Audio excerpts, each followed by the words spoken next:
Hai semuanya, jadi pada kesempatan kali ini kita akan mempelajari tentang bab komitmen kebangsaan.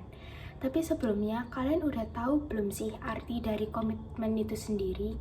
Nah, jadi arti dari komitmen adalah suatu hal yang muncul dari diri kita masing-masing berupa niat atau perjanjian mengenai suatu hal. Contoh komitmen yang sering kita jumpai di kehidupan sehari-hari yaitu komitmen dalam berorganisasi dan juga komitmen dalam menjalankan suatu hubungan. Tapi sebagai pelajar, kita juga punya komitmen loh. Apa sih contoh komitmen para pelajar? Contoh yang dapat kita terapkan yaitu komitmen untuk mengerjakan tugas dan juga komitmen untuk belajar dengan rajin. Namun ada contoh lain, apabila kalian seorang pemain basket, maka kalian harus punya komitmen untuk terus latihan dan juga melatih skill yang kalian punya. Dalam bab komitmen kebangsaan ini, komitmen yang dimaksud adalah bagaimana cara kita mengabdi pada bangsa dan terus mempertahankan bangsa Indonesia di mana posisi kita sekarang sebagai warga Indonesia yang baik. Contoh komitmen kebangsaan dapat kita pelajari dari para pahlawan, di mana mereka mempunyai komitmen yang sangat kuat untuk mempertahankan kemerdekaan Indonesia. Apa sih contoh-contoh komitmen yang mereka lakukan? Yang pertama yaitu mereka rela berkorban untuk mencapai kemerdekaan Indonesia. Yang kedua, mereka menjunjung tinggi persatuan dan kesatuan. Dan yang ketiga, mereka mengutamakan kepentingan negara di atas kepentingan mereka sendiri. Kerajaan Majapahit. Kerajaan Majapahit merupakan salah satu gabungan antara agama Hindu dan Buddha. Masa kejayaan Kerajaan Majapahit yaitu pada tanggal 1331 sampai 1364. Komitmen dari Kerajaan Majapahit yaitu dari Patih Gajah Mada, yaitu tidak akan berhenti berpuasa sampai Nusantara bersatu. Pengertian dari periode pertama adalah negara dahulu memiliki kehidupan yang rukun dan damai antara pemeluk agamanya.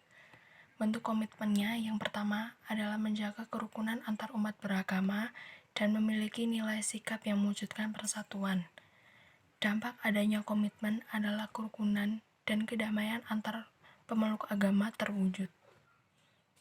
Pengertian dari periode kedua adalah pada masa periode kedua, masa pergerakan nasional di Indonesia masih bersifat kedaerahan. Bentuk komitmennya adalah adanya komitmen untuk bersatu dan berkorban demi meraih kemerdekaan Indonesia. Dampak adanya komitmen adalah perbedaan yang ada bisa dibatasi, dan para pemuda pada masa itu dapat bersatu untuk meraih kemerdekaan Indonesia. Pengertian periode ketiga adalah bahwa bangsa Indonesia berusaha berjuang untuk memperjuangkan kemerdekaan demi perdamaian bangsa dan negara. Bentuk komitmennya adalah tidak pernah putus asa menciptakan perdamaian antar bangsa supaya bisa mempertahankan nilai-nilai kemerdekaan Indonesia. Dampak adanya komitmen adalah tetap utuhnya nilai-nilai kemerdekaan dan semangat berkorban. Dan yang terakhir adalah pengertian dari periode keempat, perjuangan akhir bangsa Indonesia untuk mencapai puncak tujuan akhir nasional. Bentuk komitmennya adalah tetap mempertahankan nilai perjuangan yang mengisi kemerdekaan Indonesia dan nilai-nilai Pancasila. Dampak adanya komitmen adalah mendorong mental spiritual untuk mencapai kemerdekaan Indonesia. Ini saya akan menjelaskan tentang yang pertama, Indonesia sebagai satu kesatuan politik, yaitu bersatu walaupun berbeda-beda agama dan Indonesia melakukan tindakan hukum dengan politik. Contohnya yaitu yang pertama, mengembangkan sikap pluralisme dan HAM untuk persatuan Indonesia. Yang kedua, keikutsertaan Indonesia dalam politik luar negeri. Yang ketiga, menjalankan komitmen politik pada lembaga pemerintahan dan partai politik. Yang kedua, Indonesia sebagai satu kesatuan wilayah, yaitu Indonesia masuk ke wilayah Asia Tenggara dan memiliki suku, ras, bahasa daerah, agama, menjadikan pemeluk meyakini kepercayaan masing-masing. Meskipun berbeda-beda, Indonesia tetaplah satu. Contohnya, saling menghormati dan menghargai yang berbeda keyakinan. Yang ketiga, Indonesia sebagai satu kesatuan pertahanan dan keamanan, yaitu Indonesia bebas dari nuklir dan peledak lainnya, serta kita sesama saling menjaga dan mengingatkan satu sama lain demi kenyamanan dan kedamaian bersama. Contohnya yaitu yang pertama, membangun sarana dan prasarana yang mendukung kegiatan pengamanan di wilayah Indonesia. Yang kedua, meningkatkan kesadaran diri akan keamanan dan kedisiplinan diri. Yang ketiga, meningkatkan rasa persatuan dan kesatuan. Keempat, Indonesia sebagai satu kesatuan ekonomi, yaitu Indonesia mengimpor dan mengekspor makanan, barang elektronik, bahan pokok yang sama-sama saling membantu untuk kebutuhan. Contohnya, yang pertama berorientasi pada sektor pemerintahan, industri, dan pertanian. Yang kedua, masyarakat berpartisipasi dalam membangun ekonomi seperti dengan memberi fasilitas kredit mikro pada pengembangan usaha kecil.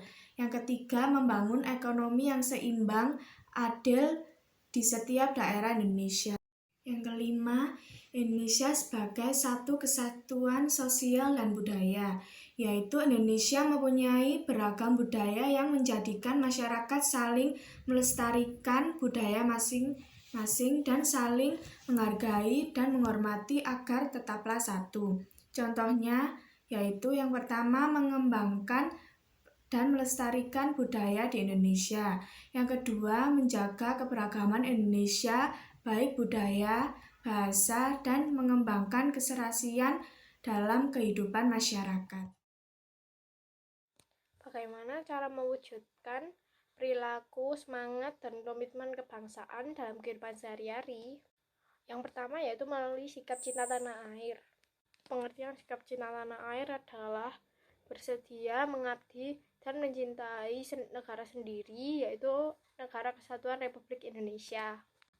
Bentuk-bentuk komitmen dan dampaknya adalah yang pertama yaitu kegiatan upacara bendera, memiliki sikap cinta tanah air yaitu memiliki rasa nasionalisme. Yang kedua yaitu menjaga kelestarian lingkungan, mewujudkan sikap cinta tanah air yakni mewujudkan Indonesia yang bersih dan indah. Yang kedua yaitu sikap membina persatuan dan kesatuan. Pengertiannya adalah bersatunya keanekaragaman menjadi satuan kesatuan yang utuh dan serasi. Bentuk-bentuk komitmen dan dampaknya adalah tidak saling membuli, dampaknya adalah membina persatuan dan kesatuan. Yang kedua yaitu mengerti dan merasakan kesedihan dan penderitaan orang lain. Contohnya adalah bencana alam. Dampaknya adalah dapat membantu korban bencana alam melalui dana sosial. Rela berkorban. Pengertiannya adalah mencerminkan adanya keikhlasan memberikan sesuatu kepada orang lain walaupun akan menimbulkan penderitaan bagi diri sendiri. Bentuk-bentuk komitmen dan dampaknya adalah berkorban, menyumbang pemikiran bagi Negara Kesatuan Republik Indonesia. Dampaknya adalah menolong dan membantu agar Indonesia menjadi lebih maju. Yang keempat yaitu pengetahuan budaya dan mempertahankan Negara Kesatuan Republik Indonesia.